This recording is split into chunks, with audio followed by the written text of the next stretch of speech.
The body is the vessel of God's presence. It is the place where we give and receive love. To wash one another's feet is to hold those bodies tenderly, reverently, and lovingly. For many summers, when we would travel back to Montreat, North Carolina, just outside Black Mountain, while my wife and kids did programs, I was free and clear, and I would go hiking. And on my big hiking day, I would skip lunch, I would go up a Graybeard Mountain, which was a hustle to get up the hill and then back by 2 or 3 o'clock when I had to pick the kids up.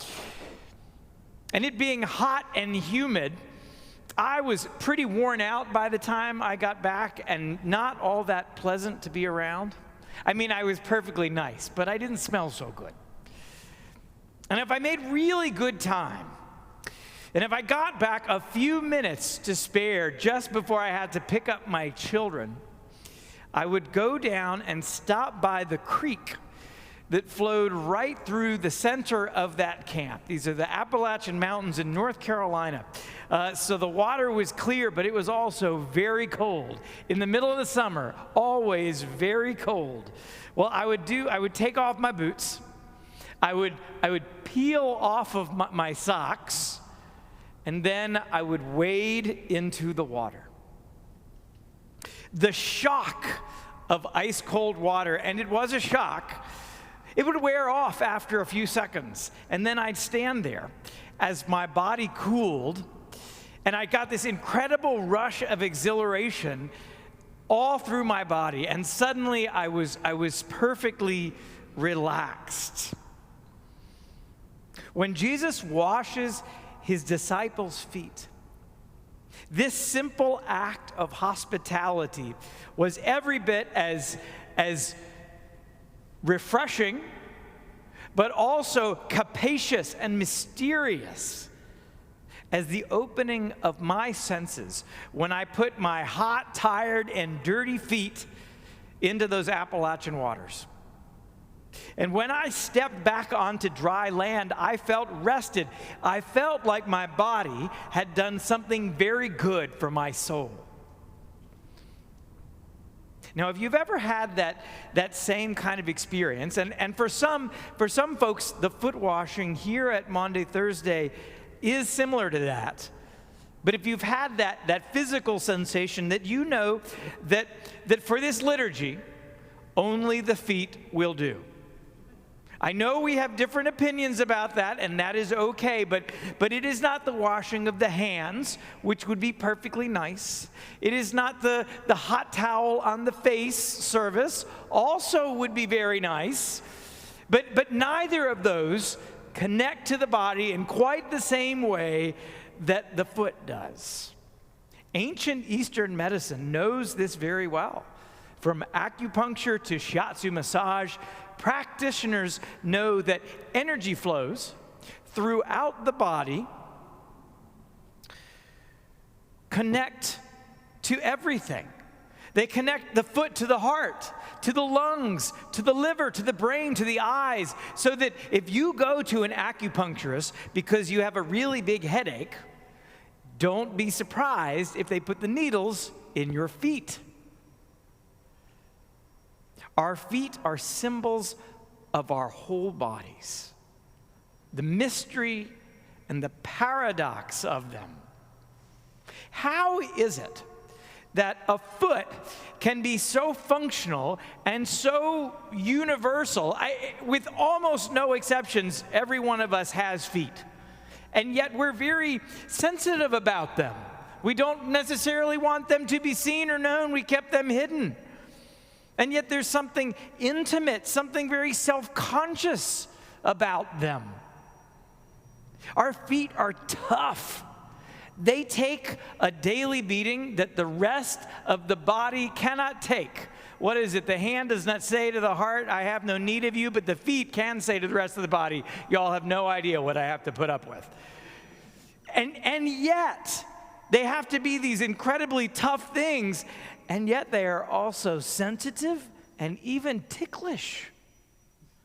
The very things that can get used to walking on hot pavement can be undone with a feather. The feet are the workhorses of the body. Athletes, they know this well. They see foot care as part of their practice. Soldiers know that feet kept healthy and dry are essential to mission and survival.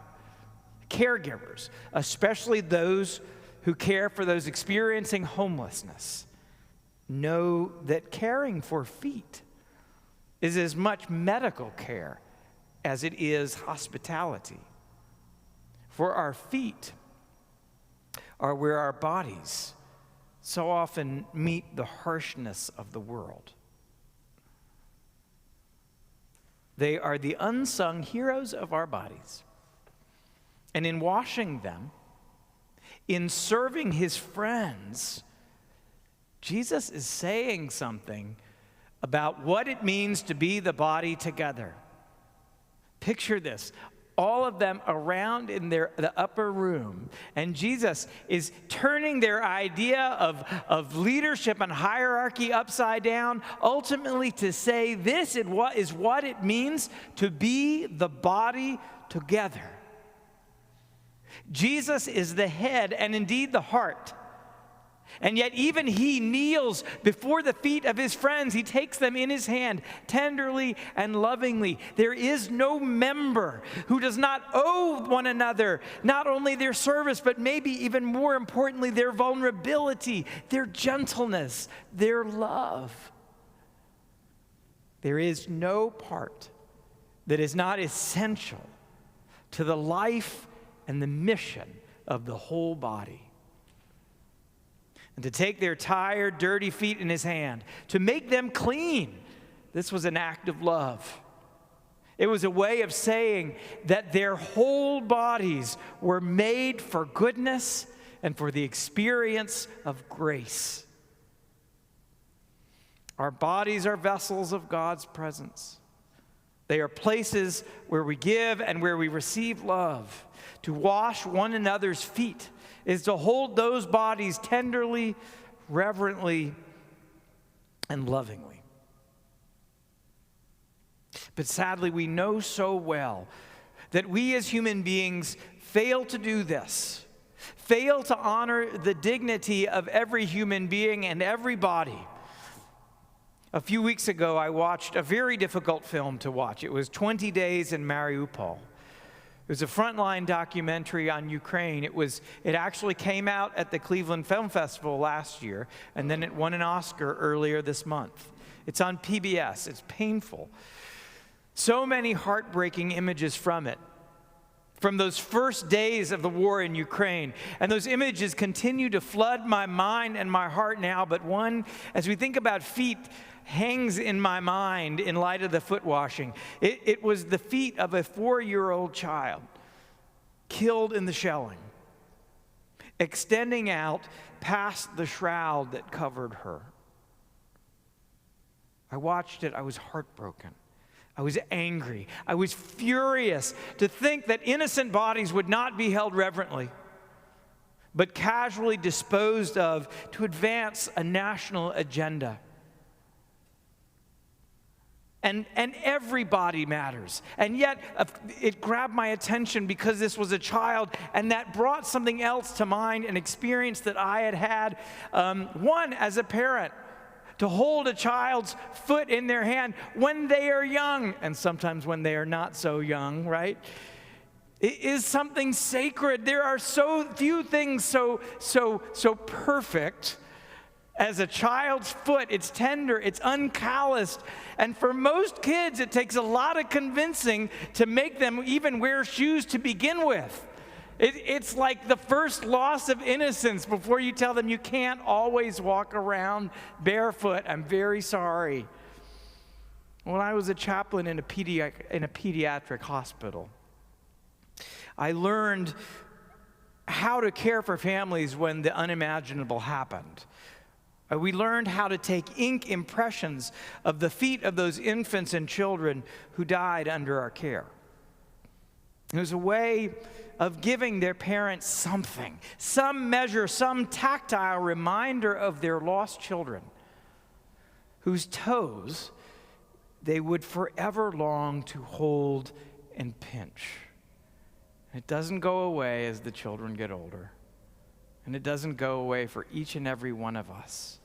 It is the sacredness that each of us has, each of our bodies has. And as I thought of this practice that we had, as I saw this child in the film Evangelina from Mariupol, I thought of parents looking on.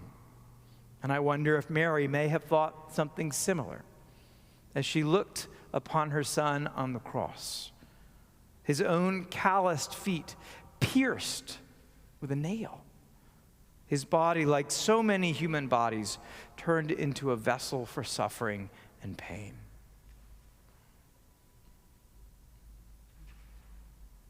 This, friends, is what we hold when we wash one another's feet.